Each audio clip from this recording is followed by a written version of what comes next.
I think the first fallacy here that business leaders and IT leaders need to ask themselves or need to think about is this idea that they're the most unique business in the world and no one's ever had the same problem as them. Like that's really like tinkerer syndrome that IT people have, right? Or the two fallacies that are just consistently in the way of good decision making on this topic. I'll tie it back in a minute, but let me get to a second reason real quick. I think the other challenge that businesses have is believing that building is a one-time event because it just never is, right? There's tech debt, there's ongoing support, there's uptime. All of these things are expensive. I have a tendency to consider it a hamster wheel. That's the analogy that I'll give to customers. When you get on, there is no getting, you can't dismount, right? So when you put those two things together, I think businesses that are not themselves tech businesses should never start from a build idea.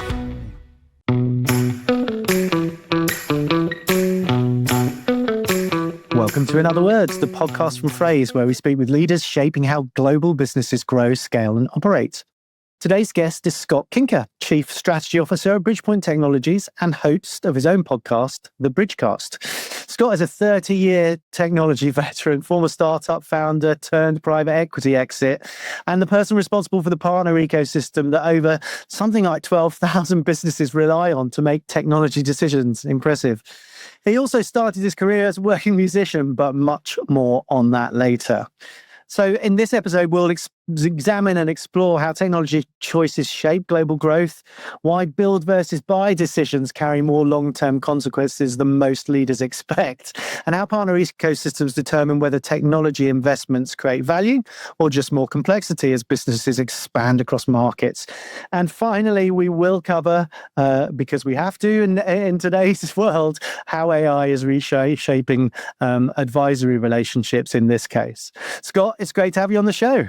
I'm thrilled. Thanks for having me. Brilliant. Well, let's get going. And Scott, you've been a founder, a CEO, Chief Strategy Officer, and a podcast host of a very successful podcast. But before all of that, you were a working musician. And so for listeners who don't know your background, and how did you get from that, playing 7 nights a week to running strategy for a large independent tech advisory firm? How it got started as a musician is it was the best college job you could possibly have.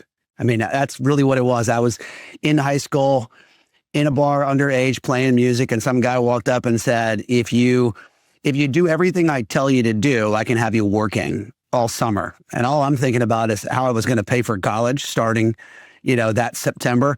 So we just said yes and listened and followed instructions and did the things and ultimately got creative control back. But it was an interesting message and surrender, where follow, listen, learn.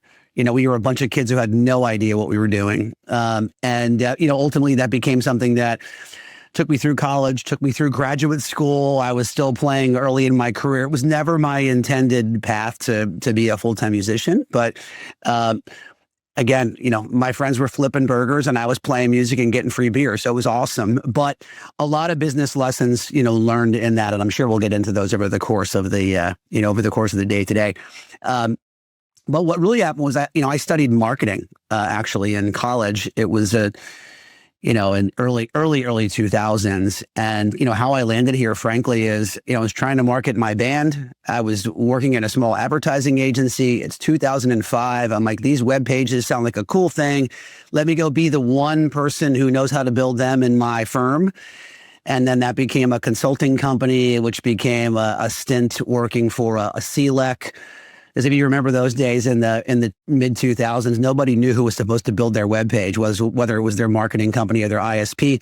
We built a big business up there, and that led into over years Evolve IP and dealing with everything that goes along with that. So just be open to saying yes, I think, at the end of the day, and that's how I landed where I am now. Yeah, look, I think that's fantastic career advice for anyone, is to, be open to saying yes. It's funny. I remember those days where everyone was trying to learn Dreamweaver at one point when I was, I was doing completely a different job, but we were trying to learn all the web tools on the side. It's not unreflective of today's market, but we'll get to that a little bit later. So let's delve into a little bit more about Evolve IP. And you took that for a kind of startup to through something like 15 acquisitions into private equity. What did that experience kind of teach you about the relationship between building the technology but also building an ecosystem that kind of sells and supports that technology?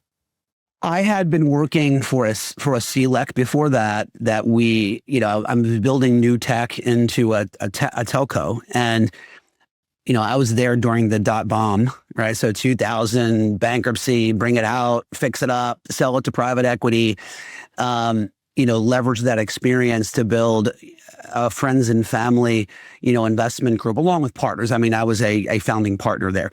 And we got the product stood up and we started sort of moving into it from there. And, and now we're like, okay, awesome. We got through all that. Guess what it is? Now it's 2008 when we're raising money. So, from one disaster into the next disaster. So the plan there was to grow faster and all the things that were happening, in 2008, then obviously we were able to do. But we looked to alternative distribution originally just as a means to scale faster. Right, which is we could hire, we could train, we could try to get sales reps open and and ready to go within 18 months. Maybe they do, maybe they don't. So very early on, we just started looking at alternative methods of distribution, and by the time we sold that business to private equity in 2017, about 70% of the business, maybe between 70 and 75% of the business was coming through indirect distribution. And I can tell you it was not a popular proposition with investors at first. They're like, well, you don't control your own, destiny and you're waiting on others to help you get there. But I think what's happened in the ensuing years is that organizations realize that the economics actually work, right? The investment community has learned, these multiple types of distribution have themselves become target for outside investment. You can go to the public filings of any of the big, providers, you name them, right? And they're talking about, well, yeah, next year we would love to cross the 50% mark in indirect distribution. Is it just a matter of scale? Is it expensive on $1 of revenue? Yes. And of course you'd have that there, but you're also not losing $1 because it's purely success-based at the end of the day. So I think, over time, those economics have been accepted by the investment community, and it's been, really a way of changing the way people are buying technology at the end of the day. And frankly, a way for the technology side, having spent most of my career kind of in your seat, right? It's a way to scale fast. You just can't get that kind of engagement without an ecosystem. Yeah, look, I mean, we're not here to talk about necessarily phrase, but we definitely invest very heavily in ecosystem, making sure the technology is open enough to benefit to an ecosystem, but also that channel distribution is really, really important rather than, constantly layering on those direct costs of having teams. I get the balance. The balance is interesting for every business, but I get that it can be a really, really effective channel. So let's talk a little bit about Bridgepointe. And you there, the business works with some of the biggest names in tech, those 12,000 companies I mentioned earlier in the intro. But you're not really tied to sort of any of them, So for businesses trying to get the most out of their tech ecosystem, why does that sort of independence layer kind of matter? Yeah, I mean, I think, I may have this may be a controversial opinion, but we might as well just get it out now. Let's have some fun. I mean, we think that the way people have to buy technology is intrinsically broken, like period, full stop. At the end of the day, there's too much information. There's not enough time to evaluate it. Ideally, the C-level, CIO, the IT director, even the business, now has a seat next to the CEO post-COVID. It's not a job they want to cede at this point, but they still have to keep the lights on. And that's a lot of work. And we think that buying in that category is bad. If you think about it, VARs are beholden largely to margin and to a capacity around the platforms that they are entrenched in. Those they've certified, they're carrying that. So they sell both services and an OEM product, which is great, but no business can know everything. So your engagement there is I can show you a few things, right? If you go to the consulting firms, that's an hours, not outcomes cost model. Yeah. Right. And that's really where the method that we go to market was formed in the US. And I know we're going to talk international a little bit. And this is a model I've got some experience trying to build into Europe. And people were like, I don't really understand how this works. But, in the advisory model in the US, we effectively have a portfolio of, 300 plus suppliers. I say from AT&T to Zoom, and that covers cloud, data center, network infrastructure, UCaaS, CCaaS, security, managed IT, but still think of it largely on the plumbing side, not the application side, right?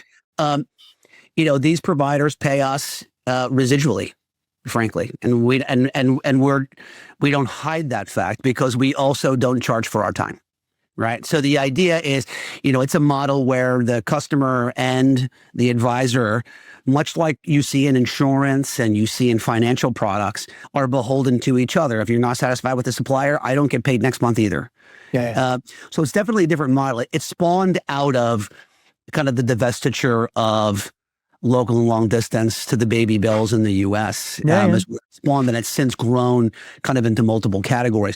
So, that's really where we have our success, right? We recommend products that we hope they stay in the journey on. If they're unhappy, we help them solve what that is.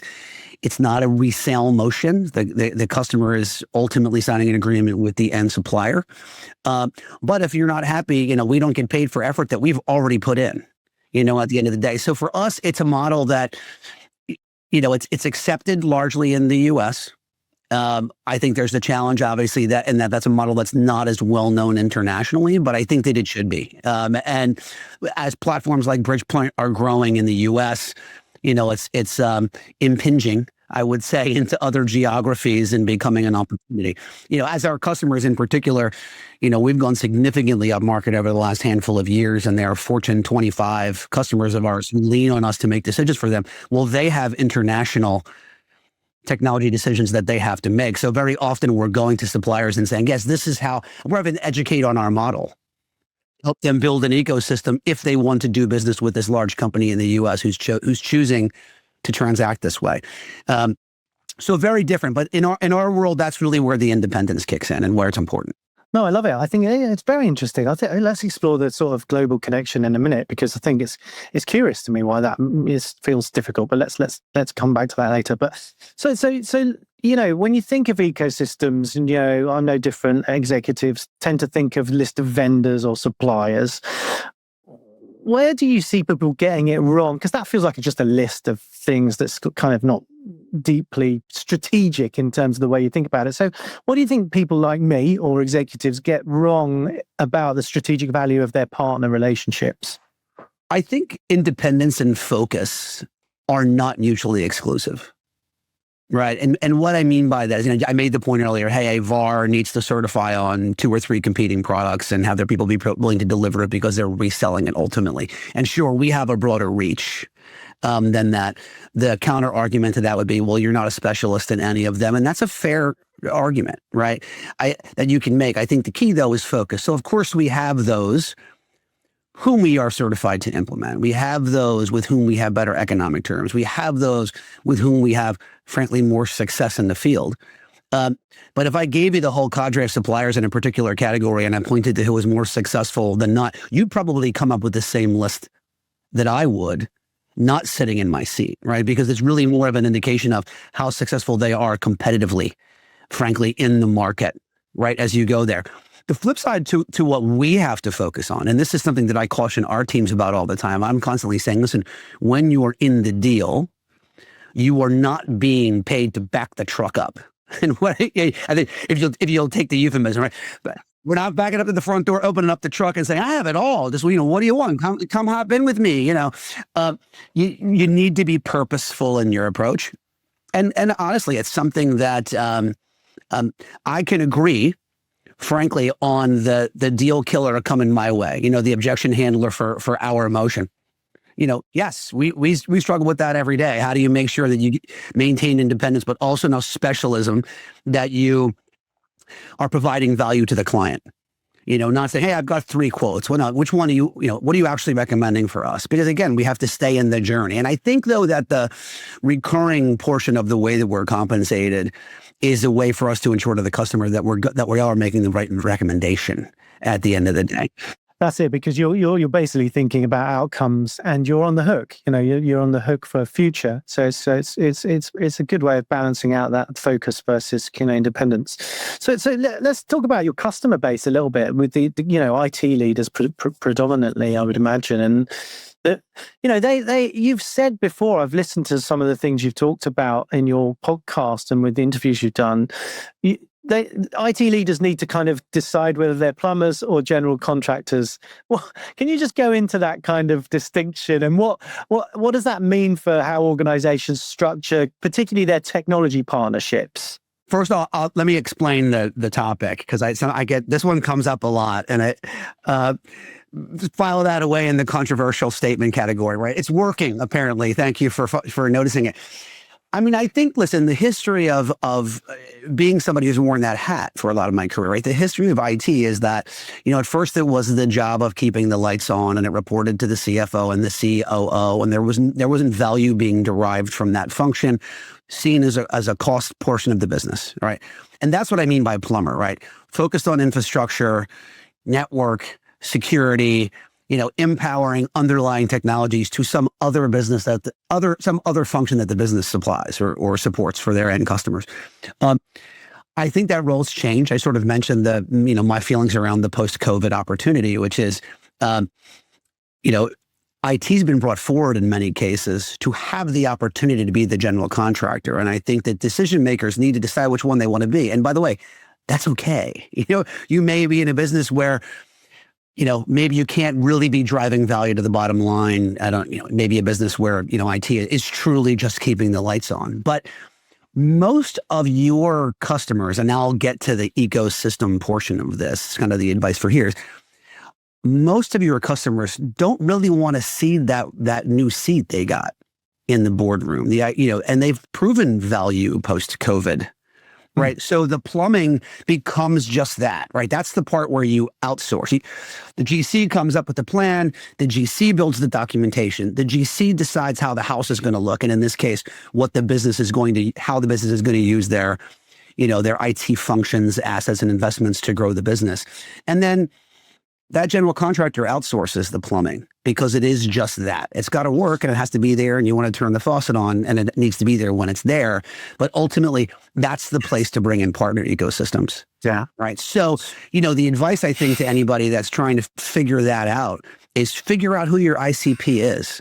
Yeah. Right. And this will get into your buy versus build, I'm sure, too. Right. Which is your customer the person who's still sitting in the boardroom CIO, or the person who's keeping the lights on? And both still exist, and both have a significant place in, all of our IT distribution, no question. But I think it's understandable, because the way they'll buy and the things that they'll want to accomplish, whether you're the person selling something to them or you are that person, is going to depend on whether they're a general contractor or a plumber. Interesting. Interesting. But so if we back up a little bit to one thing that really caught my attention when we're talking about, clients being global brands operating, you engage with them primarily in North America, but they operate across all those multiple countries, and the languages and the customer expectations and the cultures that involves. As those businesses, if we get into it a little bit, as those businesses expand into new markets, you said it's been tricky to kind of work on the same system in those other markets. Let's dive into that. How do you make sure that partner ecosystem is helping, rather than sort of that old way of thinking, or a different way of thinking, let's not call it old, is getting in the way? Yeah, it's tough. The default agreement that we have, right, with our suppliers is for a regional distribution. And it's usually, North America or the Western Hemisphere, right, at the end of the day. And that's partly because of regulatory and cultural issues, and how they recognize revenue between countries, right? How the divisional structure of a service provider or a customer is structured, how they can buy, whether the bill's paid in the US or whether the bill's paid in the country where the assets actually sit. So these are the things you've got to consider at the front end of how if you're the buyer, if you're the IT person, how you're transacting across borders at the end of the day. And much of it is, it's currency billing, it's regulatory, it's things of that nature. And that also, by the way, the thing to think about it is if you have those complexities as an IT buyer, the supplier with whom you are trying to do a global implementation has the exact same challenges, right? So the first part is, I think, what I would ask of the IT decision makers is a little bit of empathy there, right? In that the provider who's telling you they're global is contending with the same issues, right?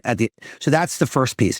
I think the second piece is, I think we have a tendency to, sitting now from my seat, working with very large US-based organizations who have infrastructure in other parts of the world.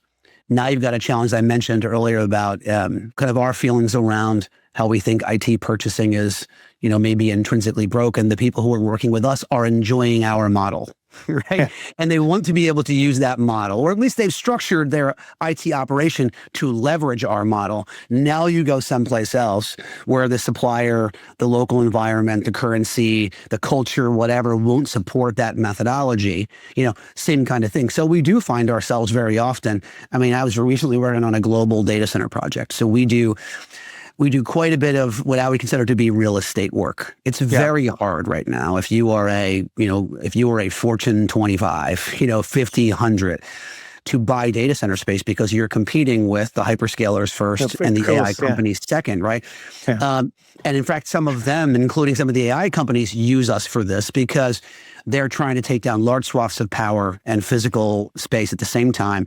But if you're a company who needs, 6 select markets across the world, this isn't a matter of picking the right price. This is a matter of finding a parcel large enough with enough power in it in the place that you want to be that hasn't already been bought, frankly, by an AI company or a hyperscaler.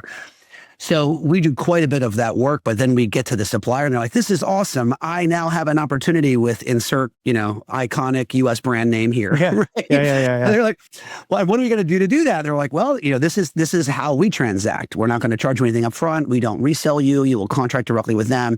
Our effort is being paid for by the suppliers effectively. Well, we don't have a model for that. And we end up having to get into education on that. But the client is now all of a sudden not going to go, well, I didn't pay for help in the US. I'm not paying for help in Brazil.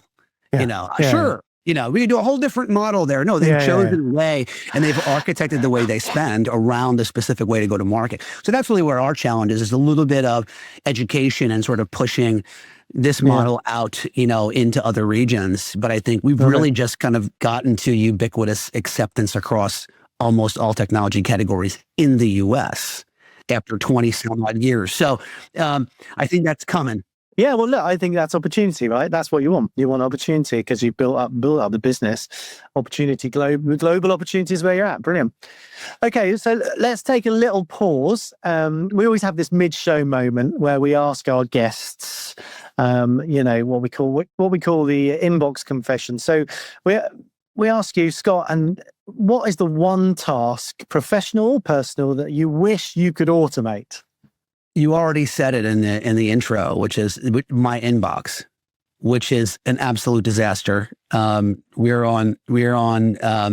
Microsoft internally shop, and the promise of Copilot is not exactly yet there. If we're all being honest with ourselves, and due to compliance reasons, we don't allow sort of third-party clean up my inbox type thing. So I have my important inbox and my not important inbox, and neither of them are important because I want to answer all of my emails, So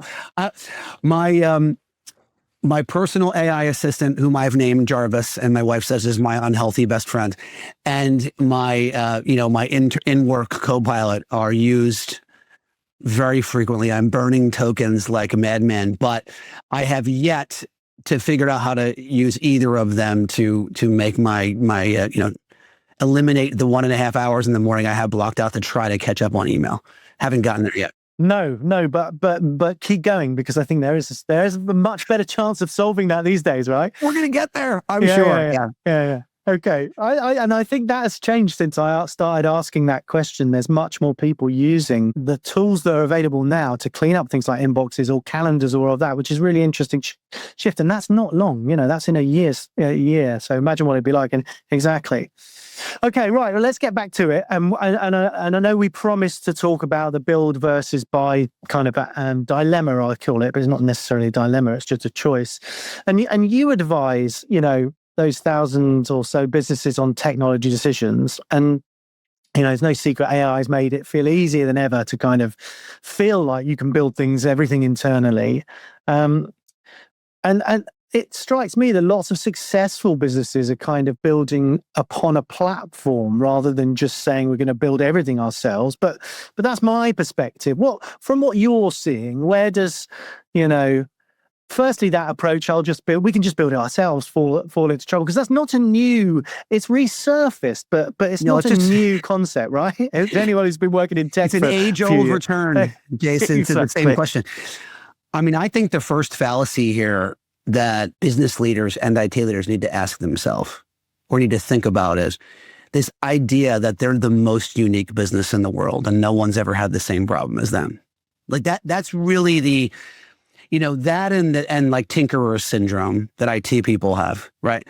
Are the two fallacies that are just consistently in the way of good decision-making on this topic. I think that, and I'll tie it back in a minute, but let me get to a second reason real quick. I think the other challenge that businesses have is believing that building is a one-time event, because it just never is, right? There's tech debt, there's ongoing support, there's uptime. All of these things are expensive. I have a tendency to consider it a hamster wheel. That's the analogy that I'll give to customers. When you get on, there is no you can't dismount, right? So when you put those two things together, I think businesses that are not themselves tech businesses should never start from a build idea. I mean, if you have to land there because maybe you did find out you were the most unique business in the world, or, there literally was no place to go get the thing that you want to get. Sure, you may land there, but I think don't start there would be my word of advice. Start from the idea of, can I commercially buy this? Number one. Yes, I can, but it's not close enough. Okay. Second, can I customize or build upon something that I can commercially buy? Yes, great, go there. No, I can't. Okay. Am I starting from scratch?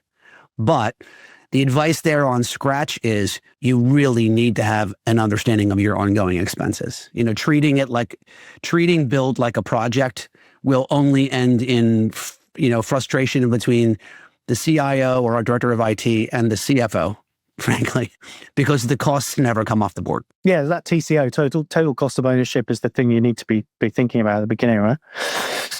So let's flip that and sort of talk about, okay, I've bought a platform, and another kind of thing that I hear a lot from, business leaders is, we bought a big platform, but we struggle to use it all. So what are the things that the people that do it differently or actually build on it? What are they doing that's different? Before I answer that, I want to hit you with something that we say a lot when we're talking to customers. And my guys always say like, oh, we've got these kinkisms we use. This is one of them. Every tool that does everything doesn't do anything particularly well. Very good. Very good. And the reason I bring that up at this point is because I want to answer the question that way, which is the ones that do it well understand what they're hoping to get out of it, right? So it's really a use case development strategy. I'd posit the idea that if the reason you bought the software was just to use 25% of it, then the outcome's just fine. Because you had the costs, it was built in there to solve the 25%, right? So that would be one. I think the second thing is that I want to mention here is this is a responsibility of both IT and the business, right? If we get back to that plumber analogy that we used earlier, right? I bought the CRM, I stood it up, I made sure you could log in, I uploaded all the data to get the legacy data in there. And by the way, when you can't log in, call me back. Like that's the plumber methodology on that. The general contractor methodology on that would be that there is an ongoing relationship between the line of business and IT on their use of the application. We could say the same thing, Jason, about how people are thinking about AI. Right? Like we've got these board level edicts like we had on cloud 10 years ago, like go get some, because if we have some AI, we're worth more, or our investors will be happy, or our bankers will make sure we're doing the right thing. And then we're going to IT with that. IT doesn't have the business problems. The business has the business problems, right? So so the ones that are successful are the ones who are starting from a use case perspective and have an ongoing, not a one-time, getting back to the build once, right? An ongoing relationship with the business on the use of the platforms. Yeah, I love that, because it might start with 1, 2, maybe 3 use cases, but the real platform joy, as opposed to being the solving every single problem that anyone could ever possibly think of, is that you can actually grow. If you're taking it from an enterprise application level, there are other applications of it around the business that you might do. So from an IT perspective, the platform does have a lot of answers, but the other factor is that you do want to build on top of it. So whatever you have as the plumbing or whatever else it is, think about how you build on top of it. So let's go back into that build versus buy and tie the two thoughts that we've been talking about together a bit. So you've got the build versus buy, you've also got this global nature, which you've talked about. How do we take this kind of philosophy to so when you're serving customers in your business, or your customers are serving their customers across different languages, different markets, how does the build versus buy conversation evolve, change? How does it go? How is it received globally, given that what we talked about before? And have you got any examples, second part of the question, of anyone who's kind of got that bit right in your experience? I think one of the things that, having had experience where, I was operating a US focused technology business and then acquired international assets to grow the brand, right? And then in the same way, experience that with customers who are a US business with international assets, an EU business with some assets here in the United States, and the folks in the United States are coming to us. The best practice kind of answer behind all this, or at least say the warning I would give, is that very often we have an IT strategy for the core and a customer focused strategy for the core, and then the other assets are a fend for themselves. Or the other assets are, that's the redheaded stepchild. So if they get 80% of what we have in the core of the business, then that's okay. And I would say that is 100%, that spells disaster at the end of the day, both in customer relationships and in employee satisfaction at the end of the day. So if you're in either one of those spots, EU business looking to get some assets in the US or vice versa, as you're expanding, start from a perspective of, can we support this business the exact same way, maintain the exact same customer standards in the other market? If the answer is no, I'd advise not doing it. You'll never get the same return as whatever brilliance you came up with in your underwriting, right? When you were thinking about building that or buying some business or what have you. An example would be a global brand headquartered in the US, in media, entertainment, etc. I'll leave it at that, as I'm unable to talk about their name legally. But they have a stance that basically the way they answer a customer interaction is going to be the same wherever they are and in whatever language they choose to communicate. So what I've seen happen is these, kind of quick, we're going to enter market because AI will help us put an agent in place to be able to answer phone calls or to handle chat or something along those lines. And every one of these kinds of customer experience environments always fails out to a human, right? So don't take a phone call in, Arabic and fail to an English-speaking agent. At the end of the day. And this was an organization that coupled a technology product to a BPO strategy that we help them with. and they didn't have to staff every language full time. They didn't have to, we enabled them a process to to basically have fail to fractional agents in a series of languages that we were able to set up in a way. So yeah, that seems very people centric at the end of an AI project, but they didn't want to end the AI project with we're going to fail out to sending an email, because they don't do that in the United States. And I think it's really important to think about it what's the holistic customer and or employee experience? I think that's right. And we see it as well, is that one of the ideas that lots of businesses we talk to is that you've got to try and design global at the beginning before doing things. Design for the global. If you're a global business, design for it at the beginning when you're thinking, I don't know, from a marketing campaign point of view or a IT selection point of view from your sort of side of the fence. But okay, well let's sort of move a little bit of the conversation onto sort of AI, because we're usually contractually obliged to mention AI in everything we talk about at the moment. Yeah. So you've talked. I thought it was a really interesting thing that you did with G2's Tim Sanders around this idea of a butter analogy. The idea is that AI isn't a silver bullet with just one use case, but it's something that kind of spreads across or enriches every workflow. But where are you sort of seeing today AI deliver the most, I like to think about it in measurable value for global businesses rather than just saying value, which is kind of amorphous, but measurable. Where are you seeing it from your side of things? Yeah, I mean, it's a complicated topic with, in a lot of ways, an easy answer, right? Because I think everybody's running out and doing AI. Let me take one step back and just say, when we meet with a customer, we have a context that we run through around AI. They're like, we're going to go do some AI. Like, okay, if that's where we are, we're going to start from scratch. Number one, what's the plan from a corporate perspective? And I don't mean what to do.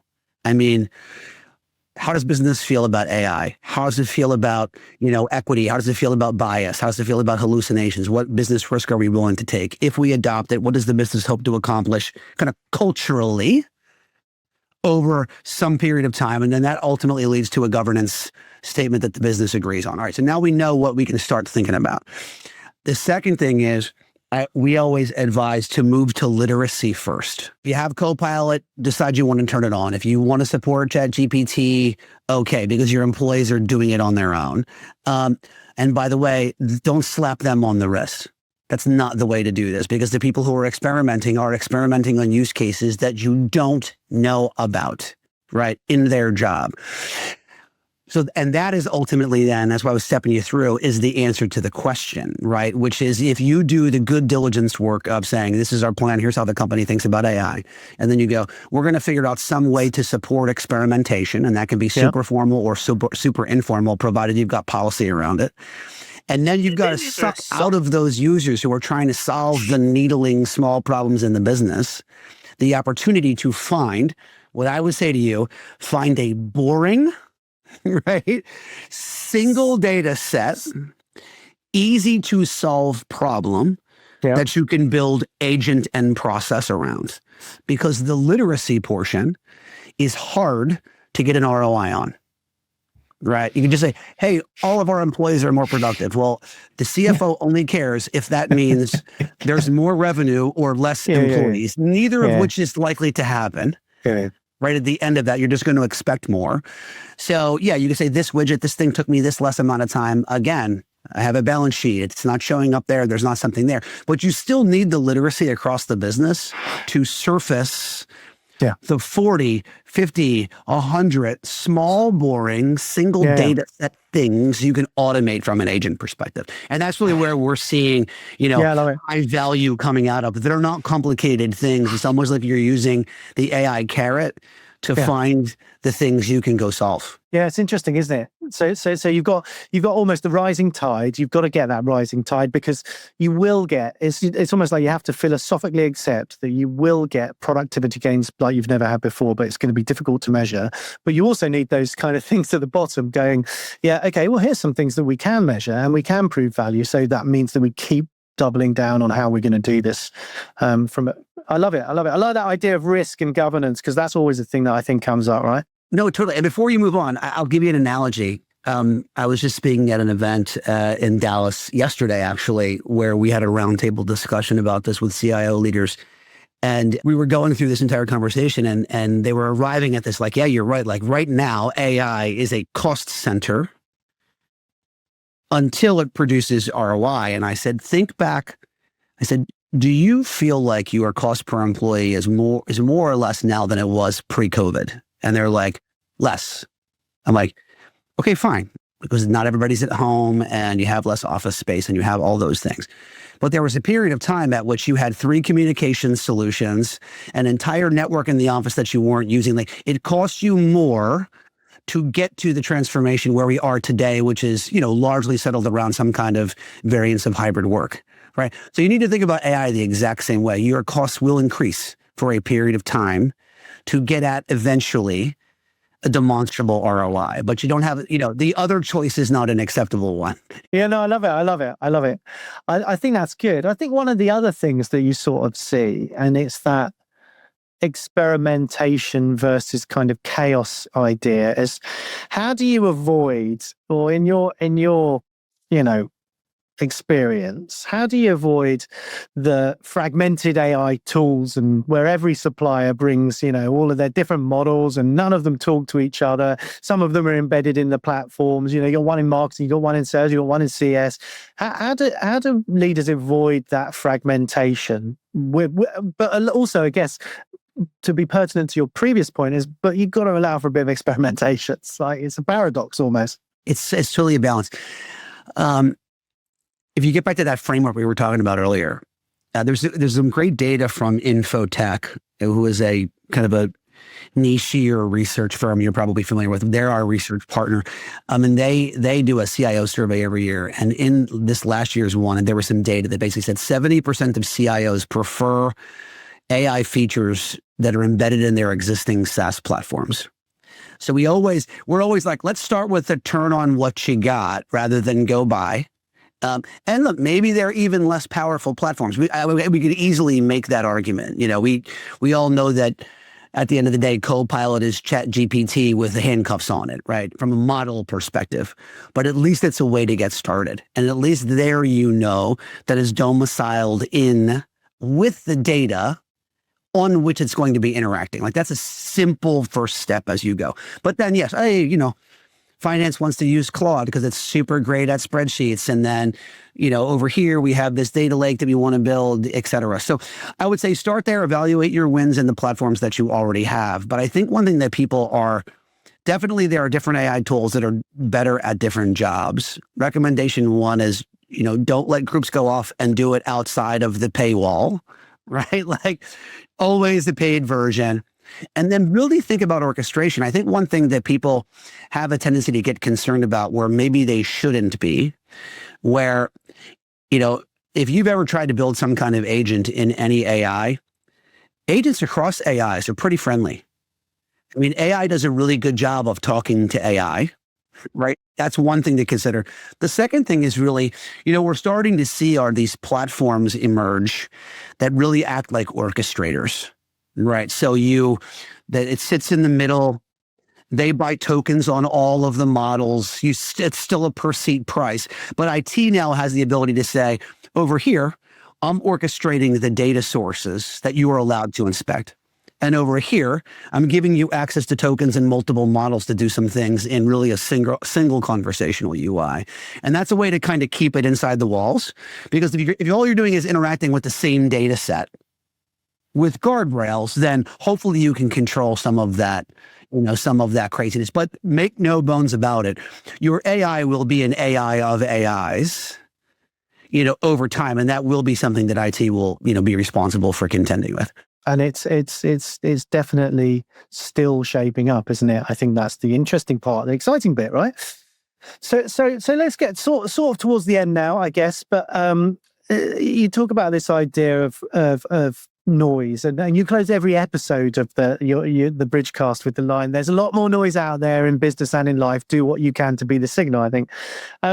So after all those episodes and conversations you've had with people in enterprise tech, what's the most important signal you've picked up that most leaders are kind of missing at the moment, do you think? It's funny. I just used this on a call today. And I hadn't pulled it out in a long time, but the gentleman that I was with was somebody that I had worked with in a previous life and just started cracking up as soon as I said it because he's like, you've been saying that for a long time.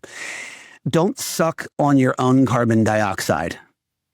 And what I mean by that, if you're on the tech side, don't be so enamored with your product that you forgot why you started building it in the first place, right?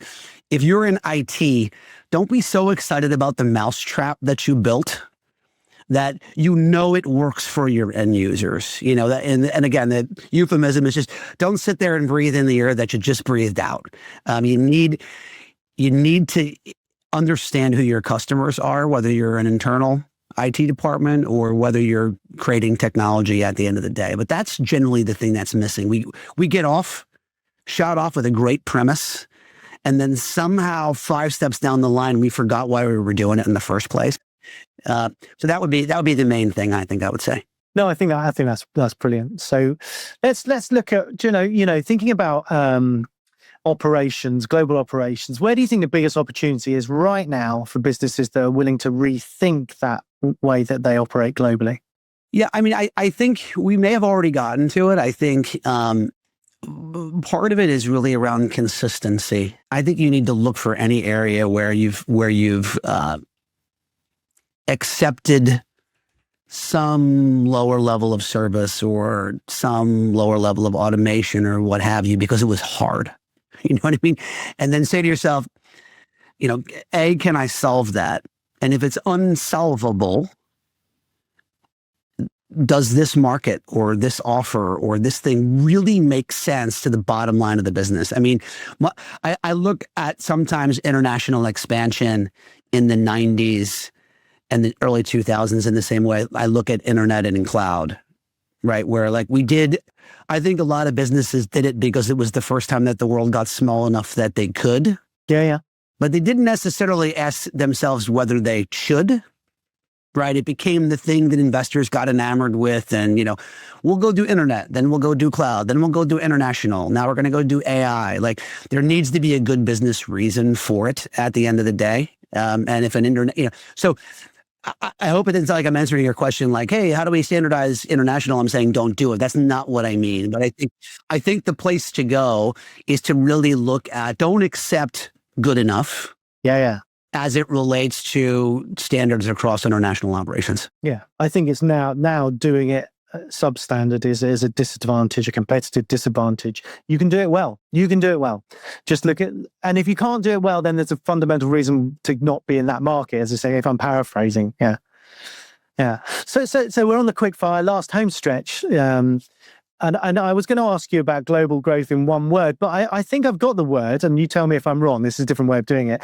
Consistency, I think you would say. Global growth in one word is consistency, right? I have been listening, don't worry. And then, so just 2 more, right? Build, buy, partner. Which strategy wins most often? Oh, wow. I would say partner and customize where appropriate. Good, love it. And what's the biggest lesson you've learned in your career? I might have spilled the popcorn earlier by saying be someone who says yes. But I'll give you a slightly different one because I promised you a couple lessons from being a musician earlier. So I'll end that way, which is the business lesson I took from that experience is that everyone's a decision maker. And what I mean by that is, my first manager, when he was in the do everything I say category, we're a bunch of kids, just do what we say, I'll keep you working. And he was very prescriptive about, what to do with the staff when you walk in and knowing everybody's names and writing them all down and making sure that you interact with the first 5 people in the bar, not the last 500, because they'll anchor interaction. It was very much along the lines of that everyone's a decision maker. And I think that ties to most of what we talked about, the consistency statement you just made, that office, that service, those people in that country, they are also a decision maker. So I think that's probably it. Just make sure that in every interaction that you have, it's consistent, right? And you recognize that it might be this large, but that person has influence over your success in that account or your success with that supplier. I think that's valuable advice to end today's session on. Scott, look, I just want to say a big thank you to you for coming today. What a fascinating, interesting conversation. And I wish you very well with that global expansion. You're already dominating North America, but let's see you do better elsewhere. Fingers crossed. Super excited. Thank you for the opportunity. And, looking forward to having a conversation again. It's a pleasure. Thanks again. Thank you. Scott, thanks again for a brilliant conversation. You've shared a massively clear and compelling view of how technology success depends on the strength of the ecosystem behind it, really, and why, as businesses scale globally, getting those decisions right matter more than ever. And that's it for another episode of In Other Words, a podcast from Phrase. I've been your host, Jason Hemingway, and a big thanks again to Scott Kinka for joining us today. If this episode made you think about what your technology ecosystem needs to look like as your business expands into new markets, we'd love to continue that conversation. Head to phrase.com to find out more. And for more conversations on leadership growth and what it takes to scale globally, subscribe to In Other Words on Spotify, Apple Podcasts, or your favorite podcast platform. Thanks for listening, and I'll see you next time.